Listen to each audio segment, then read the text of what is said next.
Bismillahirrahmanirrahim. Assalamualaikum warahmatullahi wabarakatuh. Alhamdulillahirabbil alamin. Wassalatu wassalamu ala asyrafil anbiya'i wal mursalin wa ala alihi wa sahbihi ajma'in. Subhanaka la ilma lana illa ma 'allamtana innaka antal alimul hakim. Rabbi shrah li sadri wa yassir li amri wahlul 'uqdatam min lisani yafqahu qawli. Amma ba'd. Alhamdulillah ala nikmatil Islam, alhamdulillah ala nikmatil iman, wa kafa biha min ni'mah. Alhamdulillah, segala puji bagi Allah Subhanahu wa taala yang mengaruniakan kepada kita sehat, yang mengaruniakan kepada kita sempat, yang mengaruniakan kepada kita perkumpulan-perkumpulan yang baik sehingga kita dimampukan untuk melakukan sebuah kebaikan itu tidak sendirian tapi beramai-ramai. Gak tentang diri sendiri tapi tentang kebersamaan. Bukan hanya untuk diri sendiri dan orang-orang yang kita sayangi, tapi tentang kita semuanya yang pengen bareng-bareng nyari ridhonya Allah, yang pengen bareng-bareng mendekat kepada Nabi kita, Nabi Muhammad sallallahu alaihi wasallam. Di bawah naungannya Islam, di bawah naungannya iman, di bawah naungannya Al-Quran, kita senantiasa menjadi hamba-hamba yang berusaha untuk lebih tahu, berusaha untuk lebih ngerti, berusaha untuk lebih baik dan lebih baik lagi. Mugi-mugi jenengan semuanya sama Allah Subhanahu wa taala dikasih ketulusan luar biasa, dikasih keikhlasan yang sebenar-benarnya, dikasih pikiran-pikiran yang cerah serta hati-hati yang indah, sehingga apapun yang kita jalani benar-benar menjadi sesuatu yang bernilai di sisi Allah Subhanahu wa taala. Salah satu hal yang menjadi anugerahnya Allah taala hanya untuk umatnya Nabi Muhammad sallallahu alaihi wasallam, Allah taala memberikan syariat kepada Nabi untuk dipegang teguh kepada siapapun yang berikrar mengikuti Nabi, dan bisa dilakukan sampai akhir zaman nanti. Kita akan selalu menemukan inna ba'dal usri yusra wa inna ba'dal usri yusra. Katanya Allah taala, di setiap hal yang kamu mentok kesulitan di situ, Allah taala ngasih keringanan di dalamnya. Setiap hal yang sulit, terasa sulit untuk dirimu, maka jangan kamu tinggalkan sepenuhnya syariat tersebut, tapi Allah ta'ala berikan keringanan-keringanan di dalamnya. Ini tidak ditemukan di dalam syariat-syariat yang lalu. Ini nggak akan ditemukan di dalam syariatnya orang Nasrani ataupun orang Yahudi, hanya khusus karena memang dilanggengkan untuk dipakai sampai akhir zaman nanti, maka Allah Ta'ala membuatnya menjadi paling sempurna. Allah Ta'ala memberikan syariat kepada kita berupa sholat. Allah Ta'ala memberikan syariat kepada kita tentang puasa. Allah Ta'ala memberikan syariat kepada kita tentang zakat. Tapi di setiap hal di mana kita ada kesulitan untuk melakukannya, selalu ada keringanan di dalamnya. Kalau misalkan kita puasa, katanya Allah Ta'ala, kamu kalau masuk bulan Ramadan, syahrul Ramadan alladzi unzila fihil Qur'an, katanya Allah Ta'ala, bulan Ramadan itu bulan diturunkannya Al-Quran. Maka karena untuk memperingati turunnya Al-Quran tersebut, Allah Ta'ala memberikan syariat berupa puasa selama 30 hari atau 29 hari. Tapi selalu ada keringanan-keringanan di dalamnya. Kalau kamu sakit, silahkan berbuka, nanti dikodok setelahnya. Kalau kamu sedang perjalanan, silahkan berbuka, nanti dikodok setelahnya. Selalu seperti itu. Zakat pun demikian. Zakat yang diberikan, yang dibebankan oleh Allah Ta'ala untuk kita semua berupa zakat harta dan juga zakat fitrah. Kalau zakat harta seperti apa? Zakat harta itu kalau dalam kurun waktu 1 tahun kamu mendapati hartamu ini melebihi nisabnya, melebihi batas minimalnya, yaitu sekitar 85 gram emas, kalau misalkan kita bandingkan, misalkan kita lihat seluruh aset kita ataupun seluruh hal yang berputar untuk produktivitasnya kita melebihi 80-90 juta, maka pada saat itu baru kamu diwajibkan untuk zakat. Berapa zakatnya? 2,5%. Kalau nggak nyampe itu gimana? Tahun kemarin nyampe, tahun kemarinnya lagi nyampe, ternyata tahun ini ekonominya lagi merosot sehingga nggak nyampe. Ya sudah, katanya Allah Ta'ala, kamu nggak perlu untuk membayar zakat harta, cukup bayarkan zakat fitrahnya. Cukup bayarkan zakat fitrahnya. Kapan dibayarkannya? Nanti ketika bulan Ramadan. Selalu seperti itu. Begitu juga dengan sholat. Sholat ini adalah silatun bainal abdi wa rabbi. Katanya Allah Ta'ala, para ulama mengatakan sumiyatis salah salatan li'annahu silatun bainal abd wa rabbi. Kenapa kok sholat itu dinamakan sholat? Karena sholat itu adalah penyambung antara seorang hamba dengan Tuhannya. Kalau orang sudah meninggalkan, yang ditinggalkan adalah sholat, berarti dia sedang mengatakan kepada Allah Ta'ala, ya Allah, saya nggak butuh denganmu. Ya Allah, saya nggak butuh ada hubungan denganmu. Ya Allah, saya cukup dengan diri saya, nggak perlu engkau urusin. Silatun. Orang kalau sudah nggak sholat, berarti dia mutus hubungannya dengan Allah Subhanahu wa Ta'ala. Makanya gimana pun keadaannya, seperti apapun keadaan kita, sholat itu menjadi urgensi utamanya kita, menjadi sesuatu yang paling prioritas. Prioritas di atas prioritas, hal yang utama di atas hal yang utama. Jangan pernah tinggalkan sholat apapun keadaannya kita, meskipun sakit. Makanya syariatnya sholat itu paling lengkap. Kalau kamu nggak bisa berdiri, berdirilah sambil bersandar. Kalau nggak bisa berdiri bersandar, silahkan sholat dalam keadaan duduk. Kalau nggak bisa duduk, gletao miring, sebelah kanannya ngadep ke arah kiblat. Miring juga nggak bisa, tiduran miring nggak bisa, terlentang kakinya yang ngadep ke arah kiblat. Kalau misalkan nggak ada gerakan yang bisa dilakukan, pakai anggota apapun yang masih bisa digerakkan dari dirimu. Kalau nggak bisa, pakai hatimu. Hati nggak bisa, berarti disolati. Polduk nih Bu. Berarti nopo? Sholat ini dibawa mati. Dan hubungannya individu. Setiap dari kita wajib melakukannya, dan setiap dari kita wajib menjaganya, dan setiap dari kita punya tanggung jawab untuk mempertanggungjawabkannya di hadapan Allah Subhanahu wa Ta'ala.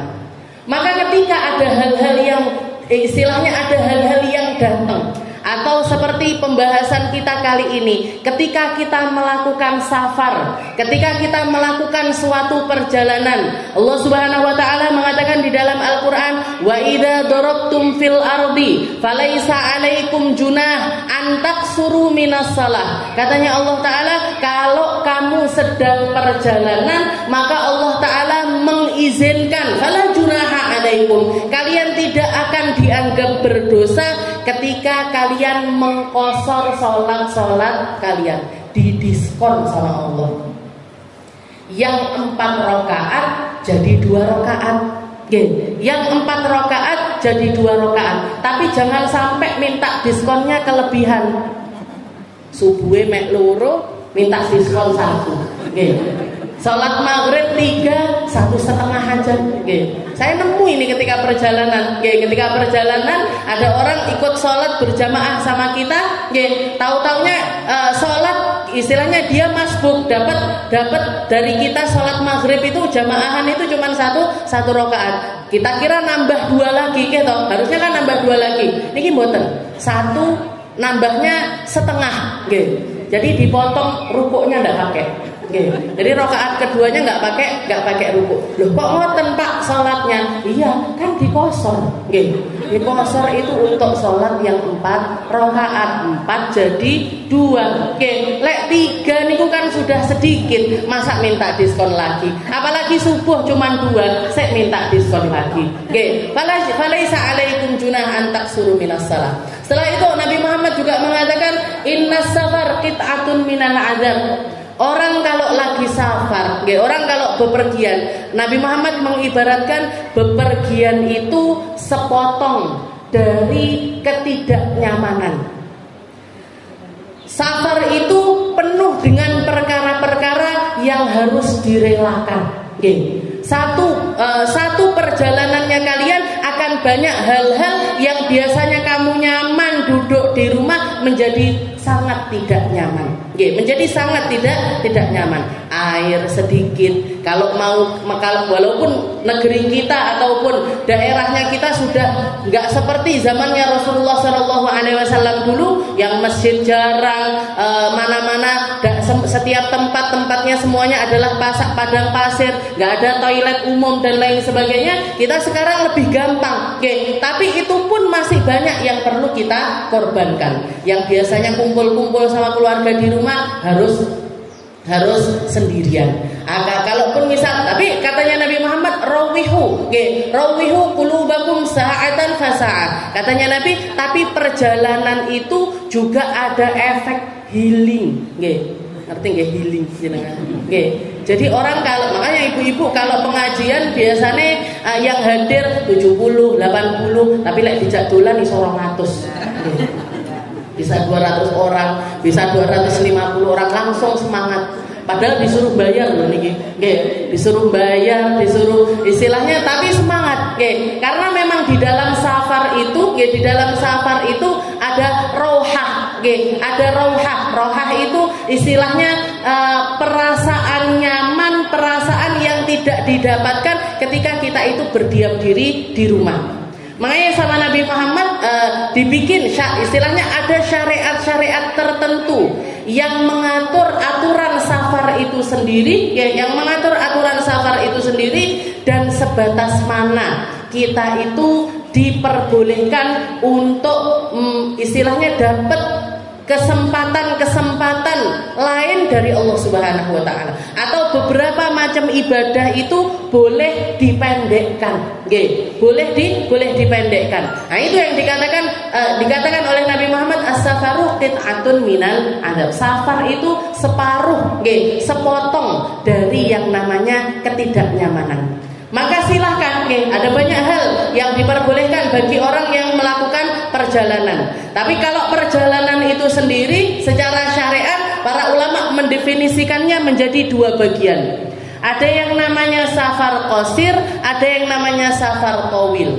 Apa itu safar qasir? Safar qasir itu safar pendek, perjalanan pendek. Seberapa pendek? Di bawah 84 km itu masuk di dalam kategori safar pendek. Jadi kalau kita bepergian dan masafah atau jarak tempuh tempat yang akan kita lalui ini masih di bawah 84 km, maka itu menunjukkan bahwasanya safarnya kita itu adalah safar pendek. Adalah safar pendek. Sedangkan kalau misalkan safarnya kita itu adalah safar panjang, yaitu di atas 84 km, di atas 84 km, para ulama mendefinisikan minimal ada 4 hal yang diberikan sama Allah Ta'ala menjadi hadiah bagi mereka-mereka yang sedang menjalankan perjalanan tersebut. Rukhsah pertama atau keringanan pertama adalah qasrus shalah. Orang kalau perjalanannya di atas 84 km maka sudah boleh mengqasar sholat. Berarti kalau di bawah 84 km nggak boleh. Mungkin dia boleh jamak, tapi untuk qasar masih belum boleh. Qasar niku diskon antara dari 4 rakaat menjadi 2 rakaat. Niku namine qasar. Tapi kalau jamak itu menjadikan 2 sholat di dalam 1 waktu. Makanya ada yang namanya jamak takdim, ada yang namanya jamak takhir. Jamak takdim dilakukan di waktu yang awal, jamak takhir dilakukan di waktu yang kedua. Kalau untuk jamak saja ketentuannya apa? Yang penting jenengan sudah keluar kota, maka sudah boleh melakukan jamak. Jadi sudah keluar kota sudah keluar dari area Tulungagung, maka sudah boleh melakukan jamak. Tinggal dilihat kita mau safar qasir apa mau safar tawil, kita mau safar panjang apa mau safar pendek. Kalau ternyata safarnya kita, aku arep pengen gone Blitar, nggih. Blitar niku sampai 84 kilo loh. Ndak nyampe, nggih. 30-an kilo, nggih. Keluar dari Blitar boleh ndak kita jamak? Kalau memang terlalu sulit untuk sholat di waktunya masing-masing, sebagian ulama membolehkan untuk melaksanakan jamak. Walaupun Imam Syafi'i menganjurkan untuk tidak melakukan itu sebagai sebuah kebiasaan. Imam Syafi'i mengatakan boleh ketika kita sudah keluar dari kota kita, meskipun jarak tempuhnya gitu hanya jarak tempuh yang pendek, boleh melakukan jamak, tapi tidak untuk dijadikan kebiasaan. Misalkan kebiasaan ini kayak gimana? Misalkan kayak saya, misalkan saya punya mertua di daerah Blitar. Walaupun mertua saya daerah Kediri, Pondok Gede aslinya. Jadi misalkan mertua saya orang Kediri. Hampir 2 minggu sekali itu bolak-balik. 2 minggu sekali, atau kalau ada apa-apa pulang ke sana. Kalau sering kali bolak-balik Tulungagung Kediri. Jaraknya nggak sampai 84 kilo. Jaraknya istilahnya masafahnya itu masafah pendek. Jarak tempuh pendek. Gimana? Boleh enggak saya ketika di rumah mertua itu menjamak sholat? Kalau kepepet boleh, tapi tidak untuk dijadikan kebiasaan.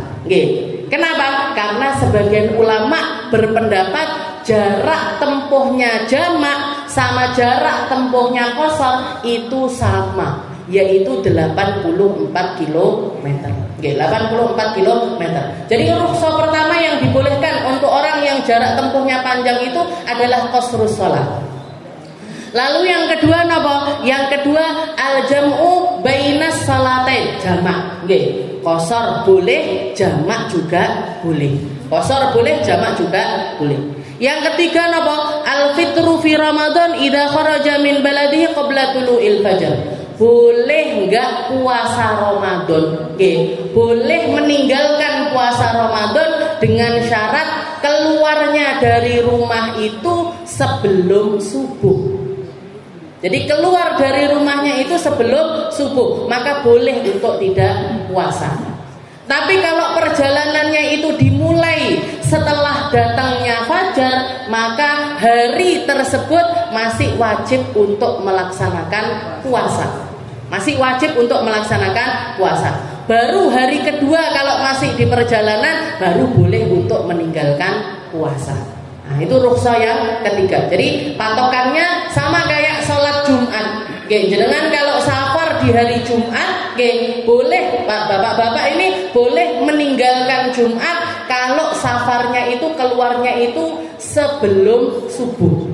Kalau berangkatnya setelah subuh, masih tetap wajib untuk menjaga sholat Jumat. Masih tetap wajib untuk jaga sholat Jumat. Itu rukhsah yang ketiga. Lalu yang keempat napa? Mashul khufain salatata ayyam bilayaliha. Nah, ini mungkin jarang untuk kita lakukan, tapi dibolehkan, yaitu mengganti wudu pencucian kaki itu dengan cara mengusap di atas khuf, ngusap di atas sepatu saja sampai 3 hari 3 malam. Kalau di rumah boleh hanya 1 hari 1 malam. Tapi ketika kita perjalanan boleh sampai 3 hari 3 malam. Cuman kalau saya lihat orang Indonesia itu sering gak nyaman. Sering untuk tidak nyaman. Tapi kalau jenengan melihat ketika umroh atau ketika haji, ngelihat ada orang-orang wudhu kok sepatunya nggak dilepas, kok sepatunya nggak dilepas, atau mereka biasanya pakai yang namanya khuf.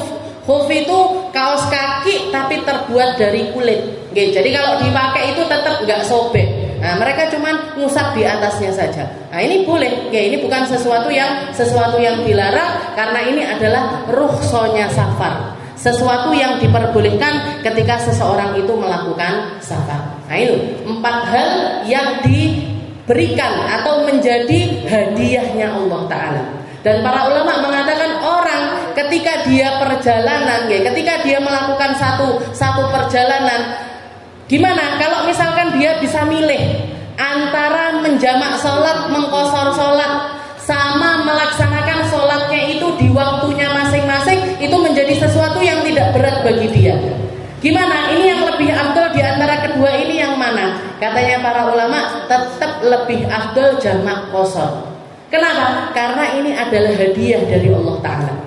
Dan ketika kita memberi hadiah kepada seseorang, jenengan pengennya dipakai nopo boten? Dipakai. Orang kalau ngasih hadiah itu kalau kelihatan, oh hadiahku keterima, oh ternyata sesuatu yang saya sajikan ini dimakan, oh ternyata apa yang saya berikan ini bermanfaat untuk orang tersebut. Nah ini ada rasa gembira tersendiri. Dan insya Allah jenengan akan baleni, baleni untuk ngasih lagi kepada orang tersebut. Nah, begitu juga dengan Allah Ta'ala. Karena jamak qashar ini adalah hadiah, maka sebaiknya kita menerimanya ketimbang kita tidak menerimanya. Mendingan jamak qashar ketimbang tidak, kata istilahnya. Apalagi untuk orang-orang yang di dalam hatinya ini ada rasa kok koyok ndak enak, dhuwur biasane papat kok malih loro, asar biasane papat kok malih loro, ada rasa seperti itu, maka para ulama mengatakan lebih afdol lagi bagi dia untuk menjamak qashar. Untuk apa? Untuk memerangi beribadah dengan rasanya sendiri, bukan rasanya Allah. Untuk memerangi perasaan di dalam hati yang menganggap ibadah itu harus begini. Nah itu harus dilawan. Karena hal semacam ini kalau dituruti, saya menemukan banyak sekali orang yang ketika dia sakit di opnam pilih ndak sholat. Karena merasa tayamum koyok ndak enak. Kayak ndak enak, kayak nggak sah saya sholat itu dengan nggak bisa wudu sempurna, nggak bisa istinja sempurna, nggak bisa begini sempurna dan lain sebagainya, sehingga ada rasa-rasa yang semacam itu. Nah ini yang harusnya dihilangkan. Was-was namanya adalah was-was, dan was-was ini adalah permainannya setan. Setan itu paling seneng ngasih perasaan kepada orang-orang yang baru belajar agama dengan rasa was-was. Jangan baru belajar masalah air, di was-wasnya di dalam air kurang resik, ayo ditambahin guyurane sampai cuman pipis tok ngentekne sak bak mandi. Ada ini, saya nemu orang kayak gini. Ada juga orang yang belajar tentang masalah najis. Begitu dia belajar, besoknya nyuci baju, niku dipepeh dinteni sampai garing. Takut kalau ada apa datang, kalau ada laler datang, kesenggol ini, ditunggu sampai kering. Niki kan akhirnya mengazab. Nah ini karena ada rasanya was-was semacam. Makanya para ulama mengatakan, kalau kamu belajar suatu permasalahan, amalkan ilmu tersebut. Biar apa? Biar ilmunya nggak pergi. Biar ilmunya nggak pergi, dan agar kamu tidak dikendalikan setan di dalam perasaan ibadahmu itu sendiri.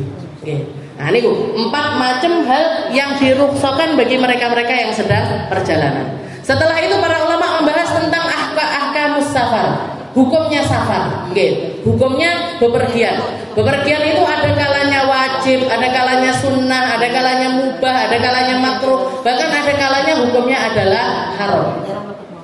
Dan semua rukhsah ini, semua keringanan-keringanan ini hanya diperbolehkan bagi mereka-mereka yang safarnya itu safar wajib, safar sunnah, atau safar mubah.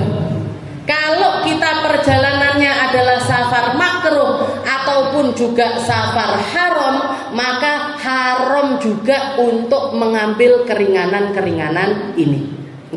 Jadi yang diperbolehkan kalau kita mau jamak qashar, kita lihat saya ini perjalanannya untuk apa, saya safarnya ini safar apa. Kalau safar saya safar wajib, sunnah ataupun mubah, maka boleh ngambil semuanya.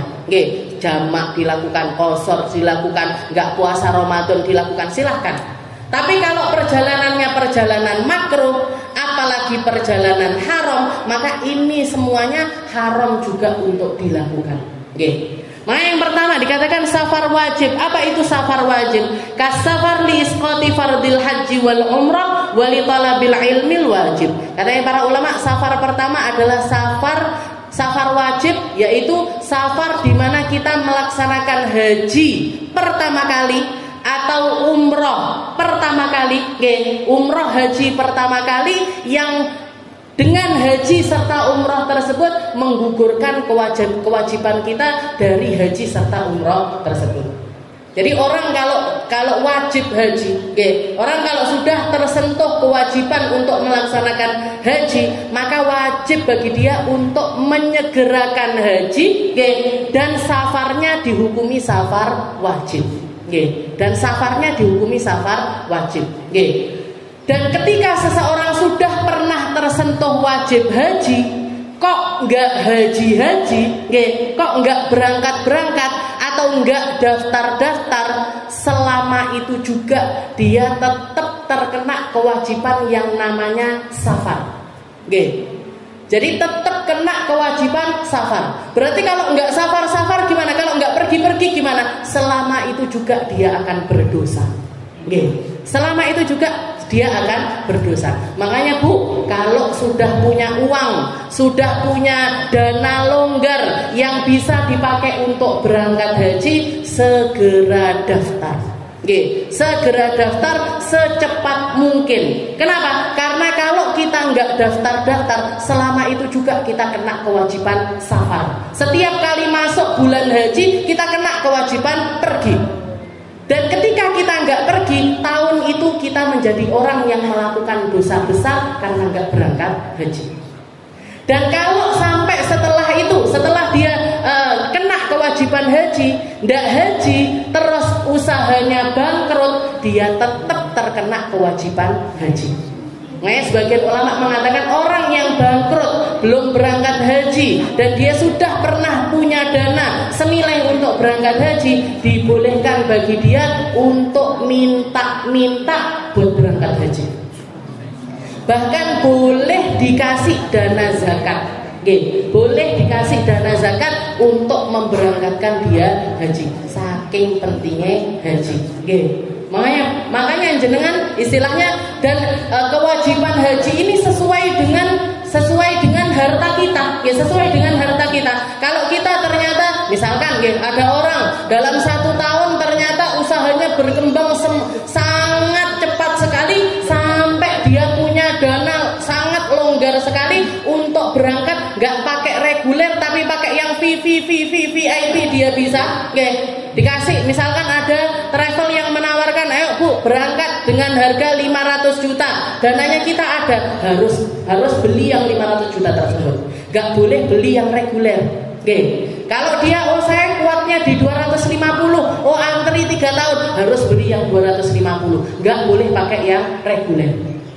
Jadi haji itu seperti itu. Safarnya safar wajib, perjalanannya adalah perjalanan wajib, dan ibadahnya adalah ibadah wajib. Jadi yang pertama, kewajiban safar wajib pertama adalah safar untuk haji ataupun umroh. Umroh umroh kalau jenengan sama sekali belum pernah umroh, belum pernah umroh sama sekali, karena haji dilihat kok sulit, tapi dananya hanya cukup untuk dipakai untuk umroh, milih salah satu dari haji ataupun umroh. Tapi haji, kalau saya nunggu haji ngantrinya sampai 30 tahun 40 tahun, nah ambil yang cepat dulu, umrohnya dulu digugurkan. Setelah itu yang kedua, safar wajib yang kedua adalah safar li talabil ilmil wajib, untuk nyari ilmu wajib. Untuk nyari ilmu wajib. Ini perjalanannya adalah perjalanan wajib. Misalkan jenengan kajian di Az-Zahra ini adalah kajian-kajian yang ngupas tentang perkara-perkara yang wajib, tentang sholat, tentang toharoh, tentang zakat, puasa dan lain sebagainya, yang menjadi ibadahnya seorang muslim sehari-hari. Setelah itu ada ibu-ibu yang rumahnya itu misalkan di Kediri atau rumahnya di Blitar, dia tidak nemu kajian-kajian sama sekali di daerahnya. Setelah itu dia tahunya di Tulungagung ada, maka bolak-balik antara Blitar ke Tulungagung itu menjadi sebuah perjalanan yang wajib. Karena yang dicari adalah sesuatu yang wajib. Itu yang pertama. Lalu safar sunnah, safar sunnah itu seperti apa? Kasafar li ziyaratin Nabi Muhammad sallallahu alaihi wasallam wasilatur rahim. Para ulama mengatakan safar sunnah ini adalah salah satunya adalah menziarahi Nabi Muhammad sallallahu alaihi wasallam. Sebagian ulama mengatakan hukumnya sunnah. Sebagian lagi mengatakan hukumnya adalah wajib. Jadi ziarah ke makamnya Nabi Muhammad itu sebagian ulama mengatakan hukumnya sunnah, sebagian lagi mengatakan hukumnya adalah wajib. Kapan ziarah kepada Nabi Muhammad ini hukumnya menjadi wajib? Ketika kita merasa di dalam hati kita ada yang namanya jafa. Jafa itu nggak peduli, ketidakpedulian dengan mengunjungi Rasulullah Shallallahu Alaihi Wasallam. Maka bagi orang tersebut perjalanannya ke Madinah itu hukumnya menjadi wajib. Karena rasa itu adalah rasa yang bermasalah. Karena perasaan itu adalah perasaan yang gak boleh ada bagi seseorang yang mengaku umatnya Nabi Muhammad Shallallahu Alaihi Wasallam. Gak boleh ada. Perasaan biasa-biasa saja sama Nabi itu nggak boleh ada. Perasaan menganggap Nabi Muhammad seperti manusia biasa, itu nggak boleh ada. Apalagi sampai mengatakan Nabi Muhammad itu adalah manusia yang makan minum seperti halnya kita, nggak ada bedanya sama sekali dengan diri kita. Nah ini masalah ini. Kudu cepet-cepet sowan. Bahasanya kita sowan. Harus cepet-cepet untuk mendatangi, lapor, minta sama Nabi biar dirubah rasa-rasa tersebut. Ziarah. Niku hukumnya adalah sunnah. Setelah itu juga kesunahan yang lain, perjalanan sunnah lainnya silaturahim. Jalin hubungan dengan mereka-mereka yang rahimnya itu dekat. Sebagian dari kita itu nganggap silaturahim itu sama siapa saja. Karo tonggone yo dibilangnya silaturahim, sama temennya silaturahim, sama temen SMP-nya, temen SMA-nya, reunian itu dianggapnya silaturahim. Itu bukan silaturahim, Bu. Itu sekedar pertemanan aja, sekedar pertemuan temu kangen. Besti, Tapi kalau yang namanya silaturahim yang sampai perjalanannya itu dianggap sebagai perjalanan sunnah adalah jalin hubungan sama mereka-mereka yang rahimnya itu dekat sama kita. Rahim.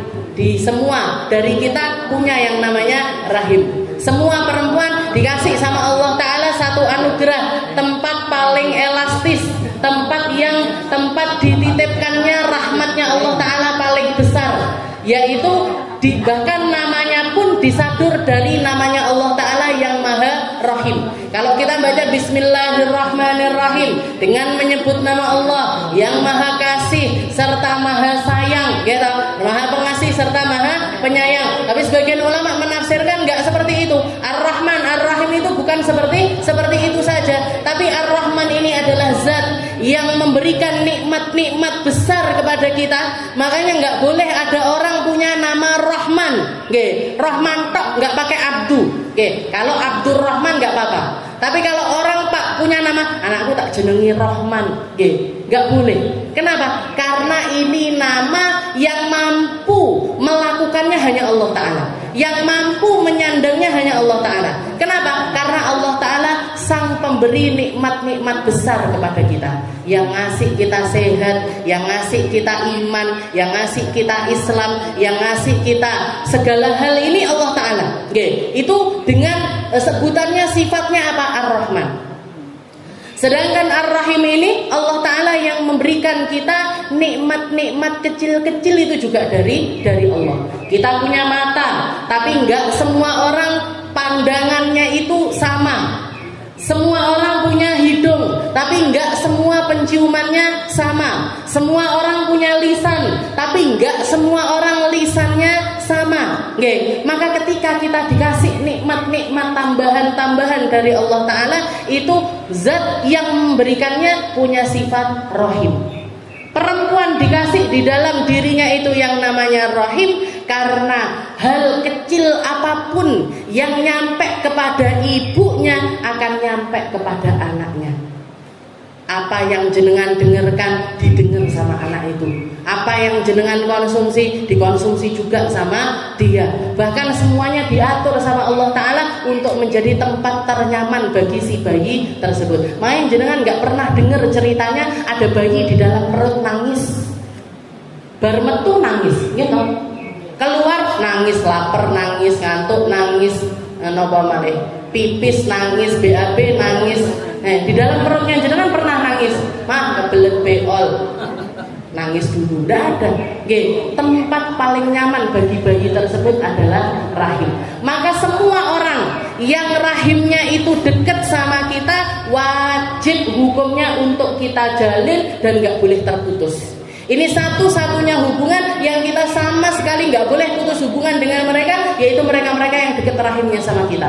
Bapak kita, ibu kita, kakek kita, nenek kita, paman bibi kita, saudara sekandungnya kita, sepupu satu kali. Nah, itu semuanya adalah mereka-mereka yang rahimnya itu dekat sama kita. Nah, silaturahimnya menjadi sesuatu yang sunnah, sunnah bisa sampai ke tingkat wajib kalau memang terputus, kalau memang putus hubungan goro-goro rebutan warisan, misalkan kakak adik nggak sopo-soponan, nggak sapa-sapaan, ini banyak terjadi. Maka perginya kita untuk mengembalikan hubungan tersebut hukumnya menjadi wajib. Tapi kalau misalkan nggak ada masalah apa-apa, hukumnya adalah sunnah. Itu safar yang kedua, sunnah. Safar yang ketiga hukumnya mubah, kasafar litijarah. Seperti kalau kita safar untuk dagang. Jenengan berangkat ke Jakarta, ngapain? Ulaan. Jenengan berangkat ke Surabaya, kenapa? Dinas dari kantor. Nah, ini namanya perjalanan untuk pekerjaan-pekerjaan kita yang sifatnya itu duniawiyah. Maka safarnya adalah safar mubah. Safarnya adalah safar boleh. Bisa menjadi sunnah kalau kita masukkan niat-niat baik. Bisa menjadi perjalanan yang berpahala kalau kita niatkan untuk sesuatu yang baik. Ya Allah, niat ingsun pergi kulaan biar nanti setelah kulaan nanti saya akan berdagang dengan perdagangan yang baik, ngangkat derajat keluarga saya, nggak perlu ngerepoti siapa-siapa, bisa nyekolah nih anak di pondok, bisa berangkatkan umroh ibunya, bisa. Nah, diniatkan yang baik-baik, perjalanannya dapat pahala, tijarahnya atau perdagangannya juga dapat pahala. Tapi asal hukumnya adalah mubah.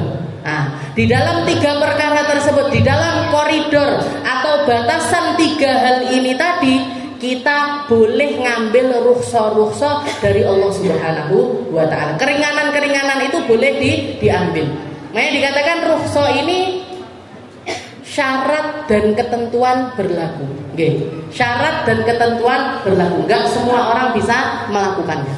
Nah, sekarang safar yang makruh seperti apa? Dikatakan kasafar litijara fi akfanil mauta aw lillahi wal la'ib ghairil muharram. Dikatakan para ulama mengatakan hukumnya makruh kalau safarnya kita itu dalam rangka perkara yang makruh.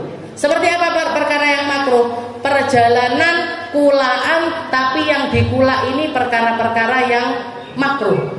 Seperti akfanil mauta, seperti jualan kain kafan, itu hukumnya makruh. Jualan alatul lahwi, jualan alat-alat musik yang melalaikan, itu hukumnya makruh. Dodolan gitar, biola, seruling, piano. Nah, kalau kendang, sebagian ulama masih membolehkannya karena Rasulullah pernah melakukannya.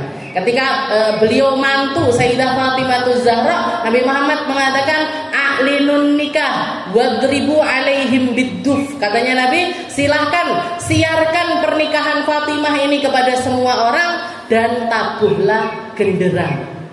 Makanya kalau nabuh gendang, makanya sholawatan-sholawatannya kita itu masih di dalam koridor alat musik yang dibolehkan.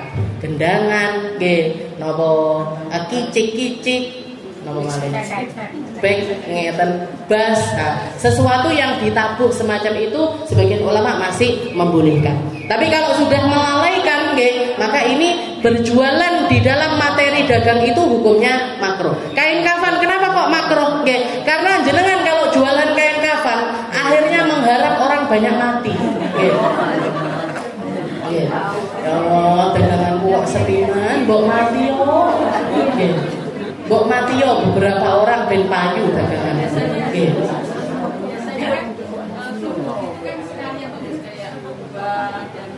Sama.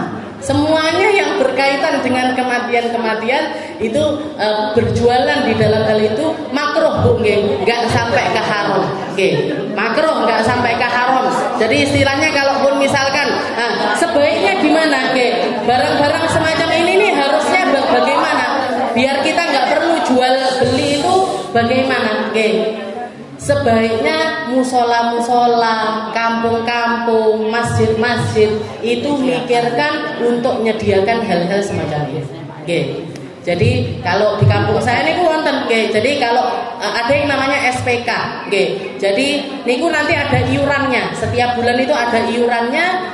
Jadi siapapun yang meninggal, mau orang kaya, mau orang nggak punya, mau siapapun juga, begitu kedengeran orang meninggal, langsung didatangkan satu paketnya.